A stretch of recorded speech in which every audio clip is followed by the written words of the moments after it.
तर या रोरो मधून आढावा घेतलाय आमचे प्रतिनिधी चेतन ननावरे यांनी. पाहूयात.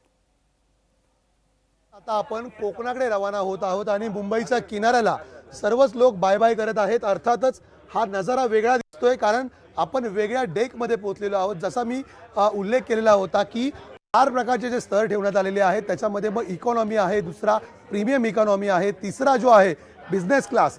त्या बिझनेस क्लासमध्ये आपण आलेलो आहोत. अर्थातच तिथल्या सीटची संख्या मर्यादित आहे, मात्र सुविधा मात्र त्याच दर्जाच्या ठेवण्यात आलेल्या आहेत. चौथा फर्स्ट क्लास अशा 4 स्तरांमधले वेगवेगळ्या पर्यटकांसाठी या ठिकाणी सुविधा उपलब्ध करून केलेल्या आहेत. आणि स्वतः आपल्या सोबत भाजपचे नेते भाई गिरकर देखील आहेत. भाई, पहिलीच फेरी चाललेली आहे, पहिला प्रवासाचा अनुभव तुम्ही घेताय, कसा वाटतंय, एकंदरीत नजारा कसा वाटतो? सगळा नजारा बघताना ज्यावेळी आम्ही 84 साली येत होतो, बोट बंद झाली.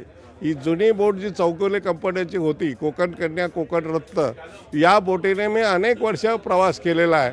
आणि आता ही 48 वर्षानंतर हा किनारा त्यावेळी काही नव्हता. 48 वर्षापूर्वी आपण आता दाखवता हे नयनरम्य दृश्य आहे. बोटीमध्ये आपण जर आल्यावरती आपल्या खाण्यापिण्याची काय व्यवस्था असेल तर मी या ठिकाणी दाखवू शकतो. तुमचा आवडता मिसळ पाव असेल, जर तुम्हाला मराठमोळी पदार्थ पाहिजे किंवा तुम्हाला बर्गर किंवा काही गोष्टी खायच्या असतील तर सर्व प्रकारच्या गोष्टी त्या ठिकाणी उपलब्ध करून देत आहे. मराठमोळी उपमा किंवा पोहे देखील तुम्हाला या ठिकाणी मिळतील. आपण काही पर्यटकांशी बातचीत करूया.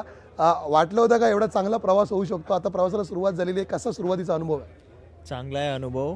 आम्ही आधी अलिबागला गेलो होतो आणि या कोकणला जातो आहेत. खूप अनुभव चांगला असणार आणि चांगलाच होणार. ते एकदम छान वाटतंय. आपल्याला पहिलाचा अनुभव आहे कोकणासाठी. म्हणजे नितेश राणेंनी जे हे काम केलेलं आहे, एकदम सुंदर काम केलेलं आहे आणि जातेवेळी एकदम अति आनंद होतोय. आनंद पण होतोय की पहिल्यांदा बोटीतनं जातो आणि कोकणवासियांसाठी खूप म्हणजे नितेश राणेंनी ही सोय चांगल्या प्रकारे केलेली आहे. नितेश राणे साहेबांना मनपूर्वक धन्यवाद की त्यांनी ही सेवा सुरू केली.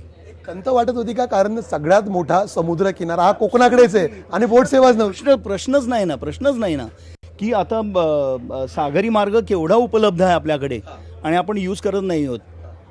त्यामुळे म्हणूनच म्हटलं की नितेश सरांना मनपूर्वक धन्यवाद. आपल्या विजयदुर्गापर्यंत आपण गाडीने प्रवास करू, गाडी ह्याच्यामध्ये घेऊन प्रवास करू शकतो. ते खूप चांगलं एक हे केलेलं आहे नितेश साहेबांनी. तुम्ही गाडी घेऊन आलेला आहात? हो, गाडी आणलेली आहे आम्ही, 4 व्हीलर आणलेली आहे आणि आपण गाडीतून आपण रिलॅक्स गाडीने हे ट्रॅव्हल करायचा त्रास नाही आपल्याला. आपण आपली गाडी घेऊन जाऊ शकतो. लोकशाही मराठी ऐका, पहा, जागरूक रहा.